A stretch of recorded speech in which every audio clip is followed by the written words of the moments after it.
الحمد لله لوليه والصلاة على نبيه محمد وآله وأصحابه أجمعين.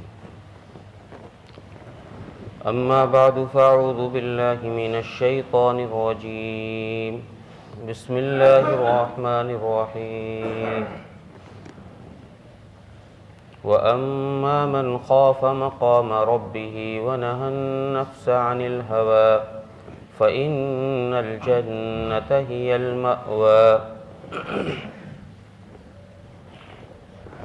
وقال الله تبارك وتعالى في موضع الثاني: ولمن خاف مقام ربه جنتان. صدق الله العظيم.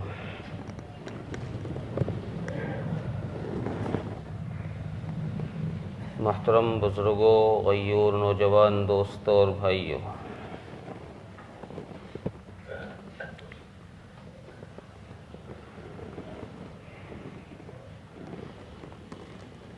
انسان کی کامیابی اور ناکامی کا معیار اللہ کی رضا اور ناراضگی ہے۔ اللہ راضی، انسان کامیاب ہے، اللہ ناراض، انسان ناکام ہے۔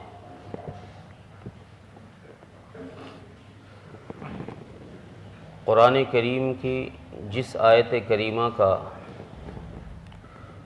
تلاوت کرنے کا میں نے شرف حاصل کیا ہے،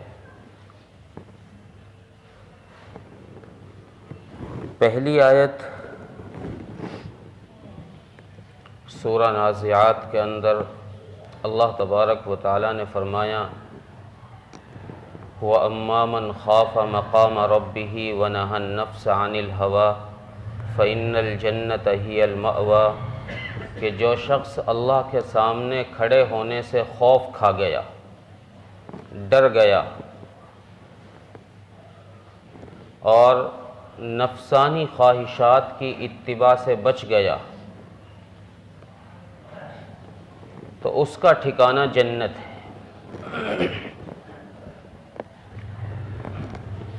انسان کا نفس آزادی چاہتا ہے، خواہشات کی تکمیل چاہتا ہے۔ نفس ہمیشہ یہ چاہتا ہے کہ یہ خواہش بھی پوری ہو، یہ خواہش بھی پوری ہو، یہ چاہت بھی پوری ہو، یہ چاہت بھی پوری ہو۔ لیکن اللہ کا خوف نفس کی خواہشات کے پورا کرنے کے لیے وہ تریاق ہے کہ اگر انسان کے اندر اللہ کا خوف ہوگا تو نفس کی خواہشات ایک بھی پوری نہیں ہوں گی۔ جیسے انسان کے اندر ایک خوف ہوتا ہے بچھو کا، سانپ کا، ڈر ہوتا ہے انسان کو کہ بھئی اگر ہاتھ لگایا، بچھو کے ہاتھ لگایا تو ڈنک مار دے گا، سانپ کے ہاتھ لگایا تو ڈس لے گا۔ انسان کے اندر ایک خوف ہے، اب انسان اس سے بچتا ہے، دور رہتا ہے۔ سانپ دیکھ جائے، سانپ سے فوراً الگ ہٹ جاتا ہے، بچ جاتا ہے۔ بچھو دیکھ جائے یا کوئی اور موذی جانور دیکھ جائے انسان کو، انسان اس سے بچ جاتا ہے۔ کیوں؟ اس لیے کہ اس کے خوف کا، اس کے زہر کا، اس کے ڈسنے کا اس کے اندر یقین موجود ہے کہ بھئی قریب اگر گیا تو یہ ڈسے گا اور اس نے ڈسا تو میں مروں گا۔ یہ یقین ہے اس کے اندر، اس کے ڈسنے کا خوف ہے۔ علماء فرماتے ہیں کہ ایسا ہی خوف اگر انسان کے اندر اللہ کی ذات کا پیدا ہو جائے تو انسان کی خواہشات تکمیل نہیں کر سکتی، انسان خواہشات کی اتباع نہیں کر سکتا، انسان بچے گا ہر حال میں، وہ نفس کی خواہشات کی پیروی نہیں کرے گا۔ اس کو یہ پتہ ہوگا کہ میں یہ کام کر رہا ہوں تو میرا اللہ مجھے دیکھ رہا ہے، اس کام سے میرے اللہ نے مجھے روکا ہے، میرے رب کی مجھ پر نظر ہے۔ وہ مالک جس نے کالی رات کو بنایا ہے وہ مجھے رات کے اندھیروں میں دیکھ رہا ہے، اس کی نظر میرے اوپر جمی ہوئی ہے۔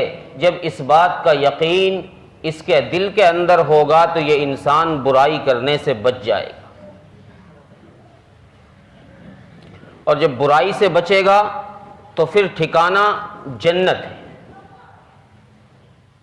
فَإِنَّ الْجَنَّةَ هِيَ الْمَأْوَى، پھر اس کا مقام، اس کا ٹھکانہ، اس کا انجام اور اس کا آخری مقام، ہمیشہ رہنے کی جگہ وہ جنت ہے. اب انسان کے اندر ایک خوف تو ہوتا ہے عوام الناس کا. عوام الناس کا خوف کیا ہے کہ بھئی بچے کے اندر خوف ہے کہ مجھ سے یہ گلاس ٹوٹ گیا تو امی ماریں گی،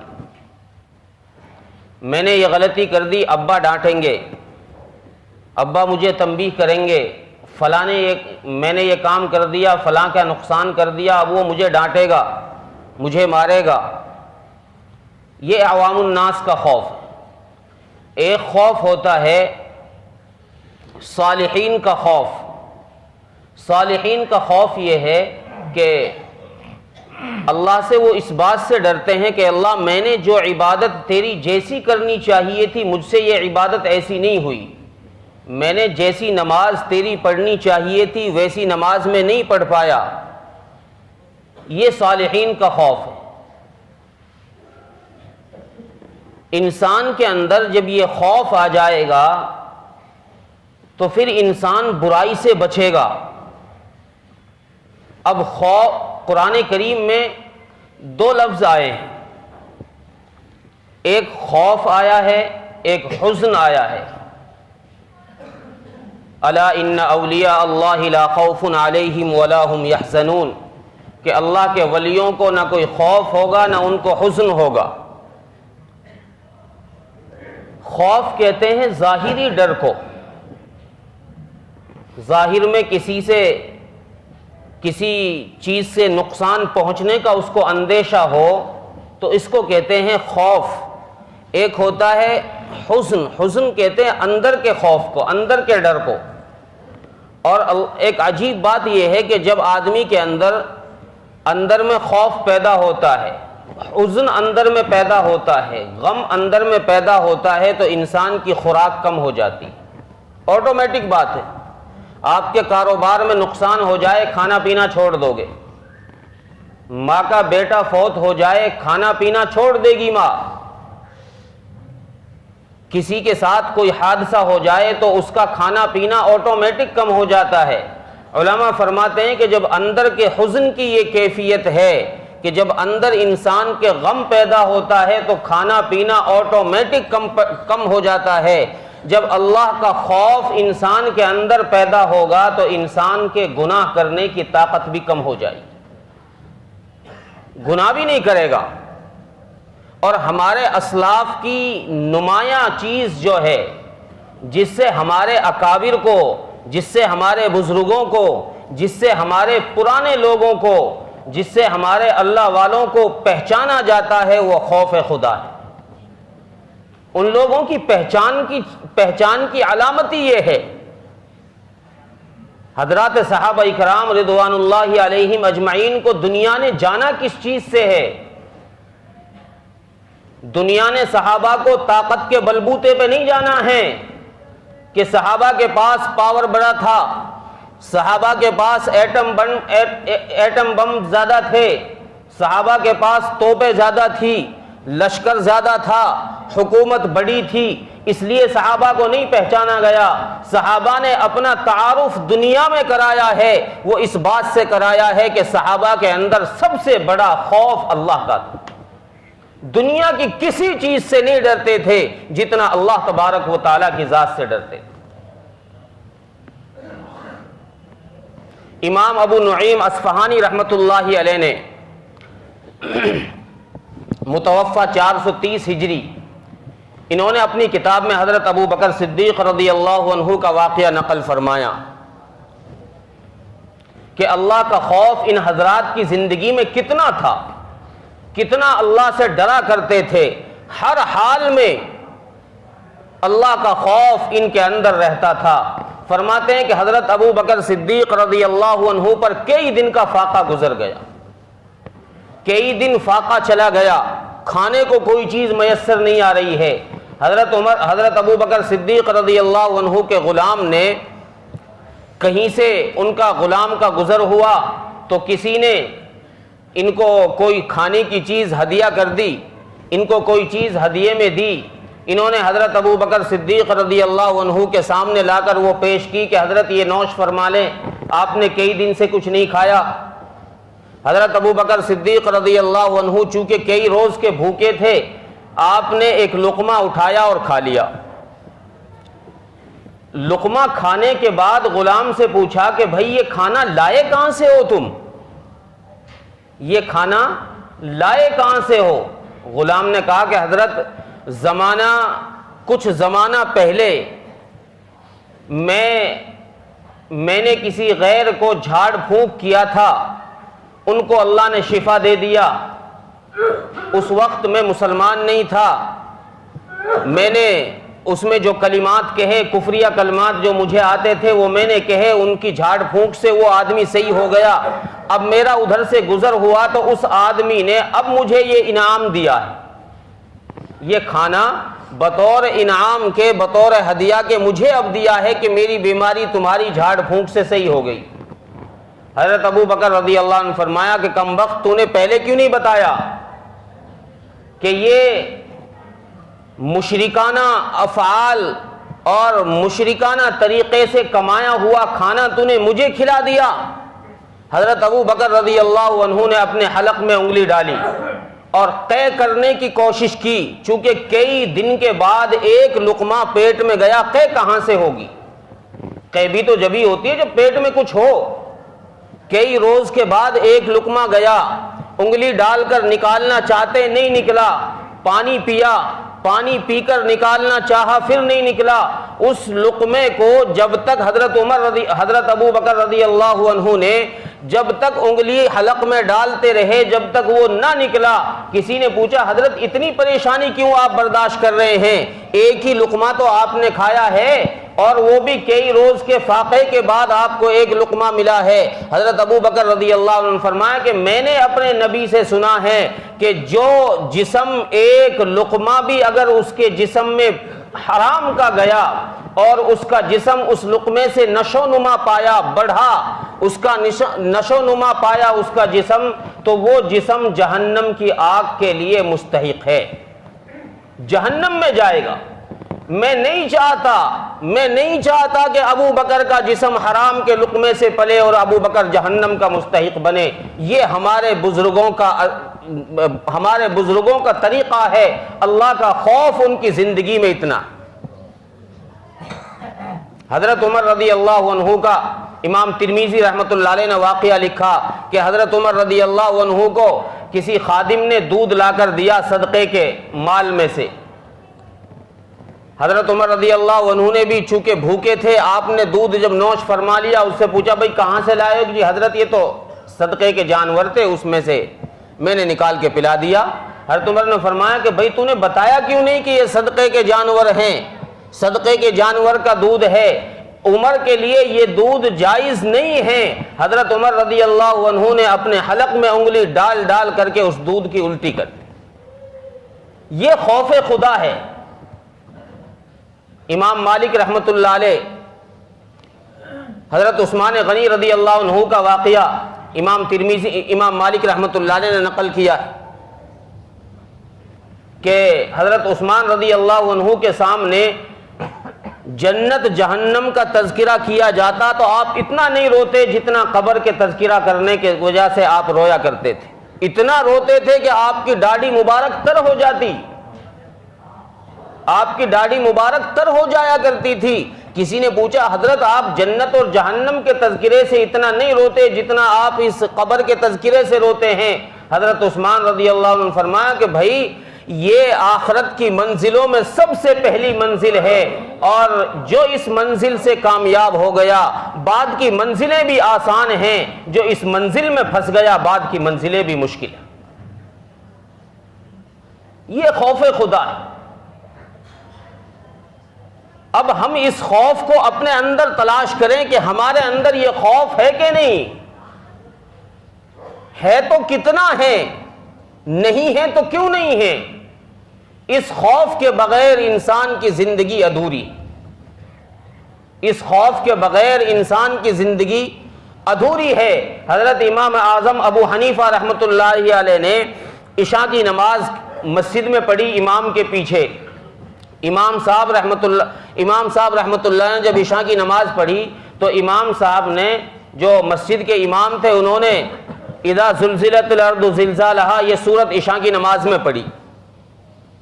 اب اس سورت کے اندر ہے فَمَن يَعْمَلْ مِثْقَالَ ذَرَّةٍ خَيْرًا يَرَهُ وَمَن يَعْمَلْ مِثْقَالَ ذَرَّةٍ شَرًّا يَرَهُ کہ اللہ رائی کے دانے کے برابر کسی کی اچھائی ہوگی اس کو بھی ظاہر کر دیں گے، اور رائی کے دانے کے برابر اگر برائی ہوگی اللہ اس کو بھی لے آئے گی۔ فرماتے ہیں کہ حضرت امام اعظم ابو حنیفہ رحمۃ اللہ علیہ نے نماز سے فارغ ہونے کے بعد نفلوں کی نیت باندھی اور اس سورت کی تلاوت شروع کر دی۔ اب جو مسجد کا مؤذن تھا وہ مسجد کے دروازے بند کرنے کے انتظار میں، مسجد کے دیوا روشنی جو چراغ تھا اس کو بند کرنے کے انتظار میں بیٹھا رہا۔ سب لوگ چلے گئے، امام صاحب رحمۃ اللہ علیہ نے اپنی نفلیں شروع کر رکھی ہیں اور وہ اسی سورت کو تلاوت کر رہے ہیں، اس آیت کو فَمَن يَعْمَلْ مِثْقَالَ ذَرَّةٍ خَيْرًا يَرَهُ وَمَن يَعْمَلْ مِثْقَالَ ذَرَّةٍ شَرًّا يَرَهُ اس آیت کو بار بار پڑھتے ہیں اور فرماتے ہیں اے اللہ نعمان کی مغفرت فرما دے، اے اللہ نعمان، چونکہ امام صاحب کا نام جو ہے نعمان بن ثابت ہے، امام ابو حنیفہ کا نام نعمان بن ثابت ہے، فرماتے ہیں اے اللہ تو نعمان کی مغفرت فرما دے، اس آیت کو بار بار پڑھ رہے ہیں۔ تو مؤذن صاحب کہتے ہیں کہ میں انتظار میں رہا کہ بھئی یہ سلام پھیر لیں، میں دروازہ بند کر کے چلا جاؤں، مسجد بند کر دوں، چراغ بند کر دوں۔ مؤذن کہتے ہیں کہ میں انتظار کرتا رہا، آخر کار میں جب تھک گیا انتظار کرتے کرتے تو میں نے چراغ کو جلے ہوئے چھوڑ دیا اور عارضی طور پر مسجد کا دروازہ میں نے بند کر دیا، باہر سے عارضی طور پر میں نے دروازہ بند کر دیا کہ یہ جب فارغ ہوں گے تو خود بند کر کے چلے جائیں گے۔ کہتے ہیں کہ میں جب فجر کی اذان دینے کے لیے آیا تو میں نے امام صاحب رحمۃ اللہ علیہ کو مسجد میں اسی طرح کھڑے ہوئے نفلوں میں اس آیت کو تلاوت کرتے ہوئے اور روتے ہوئے اور یہ کہتے ہوئے سنا کہ اللہ تو نعمان کی مغفرت فرما دے۔ یہ ہمارے بزرگ ہیں، امام صاحب رحمۃ اللہ علیہ ان لوگوں میں سے ہیں جنہوں نے ایک رکعت میں پورے قرآن کی تلاوت کی، ایک رکعت میں پورے قرآن کی تلاوت، اور اللہ کا خوف کتنا ہے کہ ساری رات قرآن کی ایک آیت کو پڑھ کر رو رہے۔ آپ اندازہ لگائیے، اللہ کے خوف کا اندازہ لگائیے، کیا خوف ہے ان لوگوں کے دلوں میں، ان کو یہ مقام کیوں ملا ہے۔ اللہ کا خوف جب دلوں کے اندر سے نکلتا ہے، اللہ کا خوف جب دلوں کے اندر سے غائب ہو جاتا ہے اور انسان برائیوں میں مبتلا ہو جاتا ہے، اس کی وجہ سے اللہ تبارک و تعالی انسان سے رزق نہیں چھینتے، اللہ کسی سے روزی نہیں چھینتے کہ یہ آدمی تو گناہوں میں مبتلا ہے، اللہ سے ڈر ہی نہیں رہا ہے، چلو اس کی روزی بند کر دو، اس کا کھانا کم کر دو، اس کا کاروبار بند کر دو۔ نہیں، اللہ تبارک و تعالیٰ نے قرآن میں فرمایا وَمَا مِن دَابَّةٍ فِي الْأَرْضِ إِلَّا عَلَى اللَّهِ رِزْقُهَا زمین پر چلنے والے، زمین پر رینگنے والے سب کی ذمہ داری اللہ تبارک و تعالیٰ نے لے رکھی ہے کہ ان کو روزی میں پہنچاؤں گا۔ اس لیے علماء فرماتے ہیں کہ اللہ اپنی ناراضگی کی وجہ سے کسی کی روزی نہیں بند کرتا، بلکہ ناراضگی کی وجہ سے اللہ کے ناراضگی کی علامت یہ ہوتی ہے کہ اللہ سجدوں کی توفیق چھین لیتا ہے، اللہ سجدوں کی توفیق چھین لیتا ہے۔ اور جب اللہ کے راضی ہونے کی علامت یہ ہے کہ اللہ تبارک و تعالی سجدوں کی توفیق عطا فرما دیتا ہے۔ جب کسی بندے سے اللہ راضی ہوتا ہے، اللہ اس کو اپنے سامنے جھکنے کی توفیق دے دیتا ہے، یہ اللہ کے راضی ہونے کی علامت ہے۔ اور انسان کی زندگی کے اندر جتنا خوف خدا زیادہ ہوگا، اللہ اس کو اتنے ہی زیادہ سجدوں کی توفیق دیتا ہے، پھر اس کو سجدوں میں لذت آنا شروع ہو جاتی، پھر وہ کووں کی سی ٹھونگ نہیں مارتا، پھر وہ نام چارے کے لیے نماز نہیں پڑھتا، پھر وہ اللہ کو راضی کرنے کے لیے عبادت شروع کر دیتا ہے۔ اور پھر اللہ تبارک و تعالی جب کسی بندے سے راضی ہو جائیں، کسی کے عمل کو اللہ قبول فرما لے، پھر اللہ تبارک و تعالی اس کی امانتوں کا، اللہ تبارک و تعالی اس کی چیزوں کی حفاظت کی ذمہ داری خود لے لیتے۔ حضرت عمر بن عبد العزیز رحمت اللہ علیہ کے سوانے کے اندر ایک واقعہ لکھا، یا حضرت عمر رضی اللہ عنہ کے انہی باپ بیٹوں میں سے کسی کا واقعہ لکھا ہے کتاب کے اندر کہ غالباً حضرت عمر رضی اللہ عنہ ہی ہے کہ حضرت عمر رضی اللہ عنہ کے سامنے دو باپ بیٹے آئے، اور لکھتے ہیں کہ وہ دونوں باپ بیٹے اتنے مشابہ تھے آپس میں، ان کی شکل اتنی ملتی جلتی تھی کہ پہچانا ہی نہیں جاتا تھا کون باپ ہے کون بیٹا ہے۔ تو جب وہ حضرت عمر رضی اللہ عنہ کے پاس آئے تو حضرت عمر رضی اللہ عنہ نے فرمایا کہ بھئی تم باپ بیٹوں کی شکل بڑی مشابہ ہے، اس کا راز کیا ہے؟ اتنے مشابہ، اتنی ہم شکل میں نے کسی کی نہیں دیکھی، اس کا راز کیا ہے؟ تو باپ نے کہا کہ امیر المومنین اس کا راز بتاؤں کیا ہے؟ آپ اس کا راز سنو گے تو آپ کو تعجب ہوگی، آپ حیران ہوں گے۔ فرمایا کہ بتائیے۔ کہتے کہ میری بیوی حمل سے تھی، میری بیوی حمل سے تھی اور جہاد کا اعلان ہو گیا، میں جہاد میں جانے کے لیے، اللہ کے راستے میں جانے کے لیے میں بھی تیار ہو گیا۔ بیوی نے مجھ سے پوچھا کہ کیا ارادہ ہے؟ کیا ارادہ ہے؟ کہ میں تو جہاد میں جانے کے لیے تیار ہوں، میں نے تو ارادہ کر لیا اللہ کے راستے میں جانے کا، کہ میرا حمل کا، تو تیرا حمل میں اللہ کے حوالے کر جاتا ہوں اپنی اس امانت کو، کہ اللہ میری اس امانت کی حفاظت کرے گا۔ فرماتے ہیں کہ میں اپنی بیوی کے حمل کو اللہ کے حوالے کر کے چلا گیا کہ اللہ میں تیرے راستے میں نکلا ہوں، اب میری امانت تیرے حوالے ہے۔ میں جب واپس سفر سے آیا تو میری بیوی کا انتقال ہو گیا تھا اور حمل بھی پیٹ میں تھا۔ میں نے جب واپس آ کر رشتہ داروں سے، محلے والوں سے معلوم کیا تو انہوں نے بتایا کہ تمہاری بیوی کا تو انتقال ہو گیا اور ہم نے ان کو جنت البقیع میں دفن کر دیا۔ اور کہتے ہیں کہ جب سے ہم نے ان کو دفن کیا ہے اس وقت سے حال یہ ہے کہ ان کی قبر رات کو پھٹتی ہے اور اس میں سے ایک آگ نکلتی ہے، ایک روشنی نکلتی ہے، اور صبح ہو کر وہ روشنی پھر اندر چلی جاتی ہے، قبر بند ہو جاتی ہے۔ ہم تو خوف کی وجہ سے وہاں گئے نہیں ہیں۔ یہ کہتے ہیں کہ میں وہاں گیا رات میں نے دیکھا وہ قبر پھٹی، اس میں سے وہ آگ کی شعاع، وہ روشنی باہر نکلی، اور میں کیا دیکھتا ہوں کہ میری بیوی اس میں بیٹھی ہوئی ہے اور بچہ گود میں، بچہ گود میں ان کے۔ میری بیوی نے بچہ اوپر کو اٹھایا اور میرے حوالے کر دیا، اور میرے حوالے جب بچہ کیا تو غیب سے یہ آواز آئی کہ جس امانت کو تو نے اللہ کے حوالے کیا تھا اپنی اس امانت کو اپنے حوالے لے لے، اس امانت کو اپنے سپرد کر لے۔ اور یہ آواز آئی کہ تم نے جس امانت کو ہمارے حوالے کیا تھا ہم نے تمہاری اس امانت کی حفاظت کی ہے، اگر تم اپنی بیوی کو بھی اللہ کی امانت میں، اللہ کے امان میں دے کے جاتے، اگر تم اپنی بیوی کو بھی اللہ کے حفظ میں دے کے جاتے تو اللہ تمہاری بیوی کو بھی تمہیں لوٹا دیتے۔ فرمایا کہ حضرت یہ بچہ اس قبر سے اللہ نے مجھے واپس کیا ہے، اور یہ اللہ کے راستے میں نکلنے کی برکت کی وجہ سے اللہ نے میری اس امانت کی حفاظت کر کے مجھے واپس لوٹایا ہے، اس لیے یہ بچہ میرے اتنے مشابہ۔ تو جب اللہ کا خوف انسان کے اندر ہوتا ہے اور انسان اپنے آپے کو اللہ کے سپرد کر دیتا ہے، پھر اللہ اس کے جان مال کی اس طرح حفاظت کرتا ہے۔ تو ہمارے اکابر کی یہ پہچان رہی ہے کہ ہمارے اکابر کے اندر اللہ کا خوف بے انتہا رہا ہے۔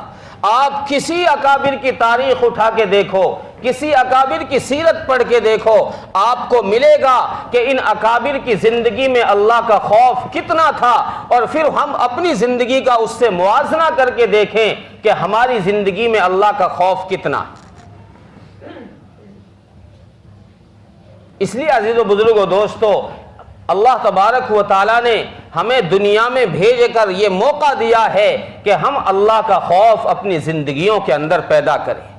یہ کوئی دکان سے ملنے والی چیز نہیں ہے کہ آپ کسی کریانے کی دکان پر جائیں اور خرید کر لے آئیں، آپ کسی فیکٹری میں جائیں وہاں سے اٹھا کر لے آئیں۔ یہ انسان کو بڑی محنت مشقت کے بعد ملتا ہے۔ انسان کو اپنی خواہشات کو کچلنا پڑتا ہے، روندنا پڑتا ہے، نفس کی خلاف کرنا پڑتا ہے، تب جا کر انسان کو یہ مقام مل جاتا ہے۔ اور جس کو یہ مقام مل گیا اس کا آخری ٹھکانہ قرآن کہتا ہے جنت ہے۔ یہ انسان دونوں جہاں کی زندگی میں کامیاب ہے۔ اللہ تبارک و تعالی عمل کی توفیق عطا فرمائے۔ وآخر دعوانا ان الحمدللہ رب العالمین۔ سنت پڑھ لے بھائی جن حضرات۔